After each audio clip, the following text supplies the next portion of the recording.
hear music for the first time.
frē:sôN it's an interesting word because it's something that a lot of us haven't heard before, but as soon as you hear what it means, it's a feeling that we've all experienced. It's just a brief moment of excitement, joy. Visual complements the music as well as the music complementing the visual. So visually, the show's about thrill seeking. We want to feel our own thrills as well as giving the audience a thrill of their own. Our performers are essentially supposed to be experiencing that sensation throughout the show. When we're young, frē:sôN happens a lot. It happens more frequently than it does as we age because everything is new, everything's fresh. So we get that sort of burst of excitement. The expansive world that we're going to be able to play with, I think in the show, is just ever growing, right? And so it enabled us to kind of have lots of opportunities for different things and cool, quirky vibes. It's not very common, especially in the drumline world. And so we were trying to do things that we felt was fun for us as designers, and we know is going to be fun for our students, and then hopefully fun for the audience as well. So I think when we sat down and kind of put our ideas together, we felt like this one had a lot of opportunities, whether or not it's musically, visually, or emotionally throughout our show that we're producing here, meeting and then just talking through some ideas. A lot of the music selections were just stuff that really stuck out to us. It just feel and the vocalization of some of the tracks that we found in the source material was just like, had that really emotional in the song, and it creates that sensation. Like you get goosebumps. You can hear a song that maybe it's nostalgic to you because you heard it as a child.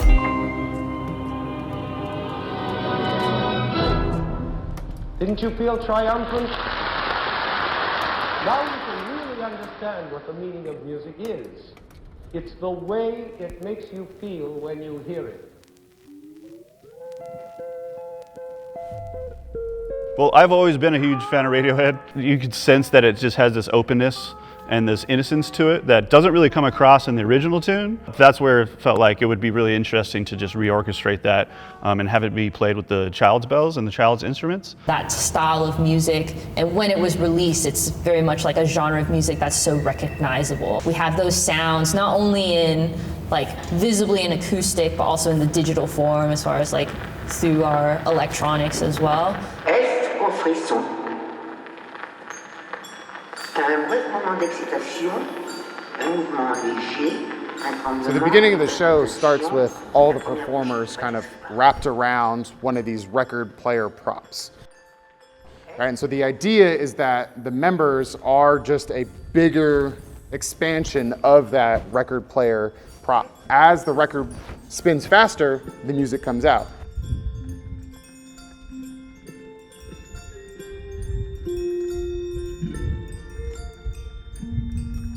Throwback snare drum phrase. Be some people in the audience that might even recognize, oh, I remember the first time I heard that lick.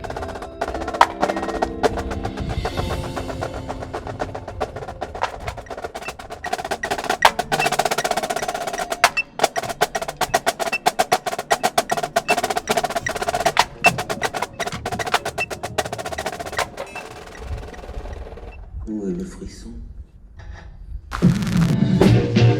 You want to see how this block went? Tune in.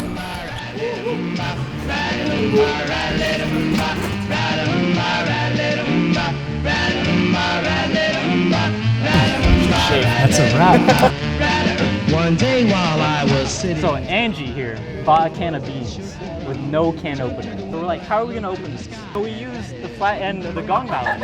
It was going well at first, but then bean juice started getting everywhere. It's all over the key. There's some on the gong mallet, but we got it open. We got it open. Fix it. The socks are backwards. Fix it. Thanks, episode.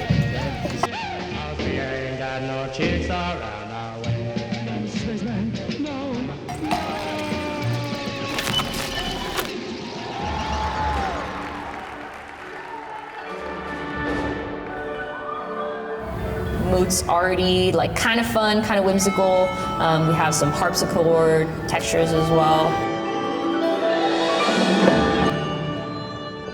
The members have found so much fun in the music that they play, and obviously the music itself is so recognizable for them, as well as just having these instruments in the front ensemble creates that liveliness of just like, oh, like it feels like we're kids again. There's a lot of conversations between the front ensemble to the battery. There's conversations between the bass drums and the quads. It's kind of like when you're playing with each other on the playground. Oh, hey, check this out. All right, well, check this out. I can do this, I can do that. While we're listening to this classical piece, you're also seeing just some basic ballet moves. Again, like the first time you learned something, the first time if you went to a dance class, you're gonna see some of that happening. So we're really gonna be trying to challenge the performers physically and to see what they can do. And it will follow sort of the same journey. You know, in the beginning, it'll be fairly simplistic. We'll kind of lay it out what's gonna happen. But then as we ramp up the intensity, we'll see that as well in the choreography. There's about one up in the turn, right? None of y'all did this.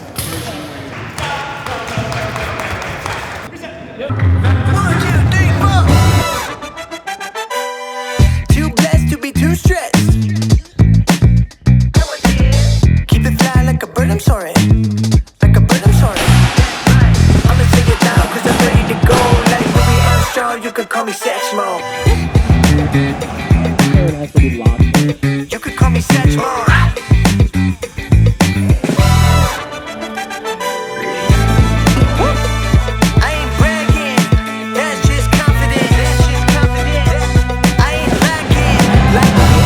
You could call me Satchmo.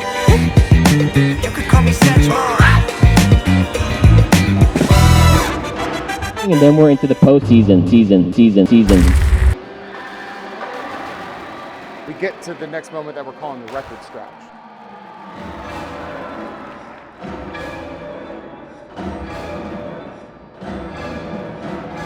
What ends up happening when a record skips is it plays the same musical part over and over again. It's not as consistent as you would think, right? It's not an easy tempo, not an easy meter to kind of feel. It kind of happens kind of abruptly. And so what happens on the floor is our visual does the exact same thing. And then all of a sudden it stops and we do it again, and then we do it again. Again, the stakes increase, props get moved, people are now jumping off of things. We're more exploring the idea of losing that feeling of Frisson.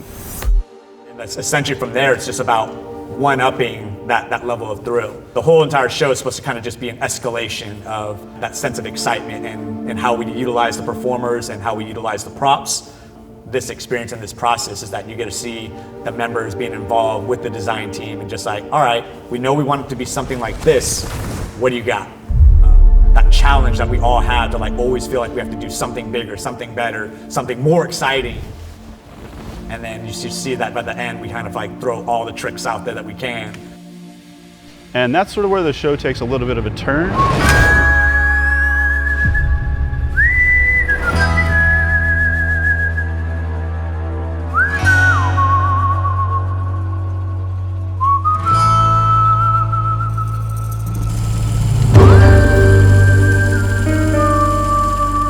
Pieces sort of on the back half of the show by an artist called Benjamin Clementine.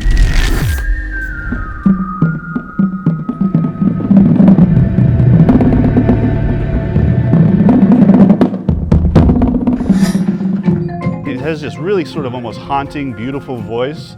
And it is one of those, like, as Darren played it for myself and Zach, we just also had that immediate, like, goosebump feeling and went, okay, well, this has to go in the show. Intensity behind it. And I think that's sort of what I think us as humans, like, we naturally hear a song that has that kind of emotion in the song, and it creates that sensation, like you get goosebumps.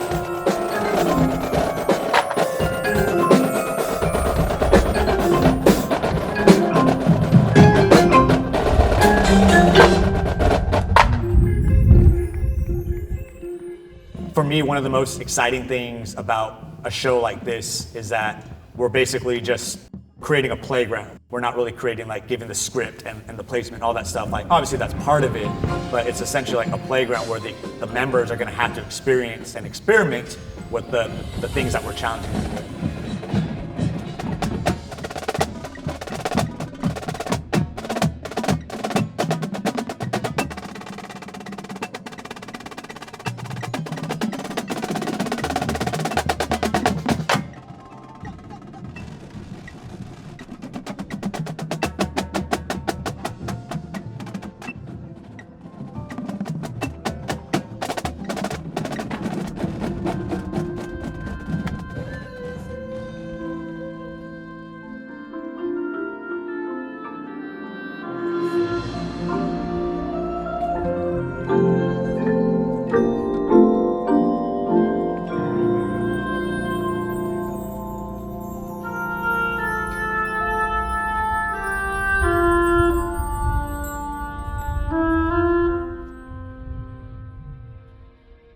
You watch all these ensembles and it's just like, you always see that new thing, that new way of playing something, or that new way of using a prop, or that new way of moving.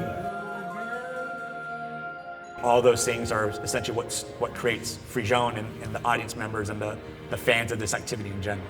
Here we go again. Here we go again.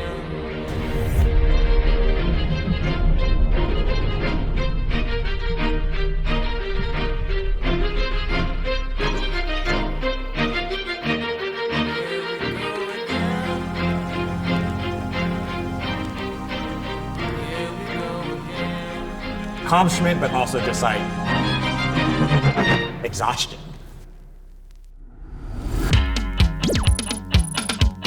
The old pieces of Dark Sky and the new pieces are kind of coming together. It's so parallel to what we do in the marching arts.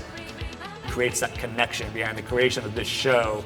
Composing and arranging for a world-class ensemble is obviously extremely difficult. It's a different set of performers every year. And it really does have to be sort of hyper individualized. We want to make sure that we're challenging them every year. We want to make sure that we're giving them content that they're going to connect to, that they're going to be able to grow from, but not also overindulge to the point where they're not able to perform that at the highest level possible. It takes all season, really. But we try to do our best early on, like I said, to get to know the performer and really try to hone exactly where we want that skill set to be.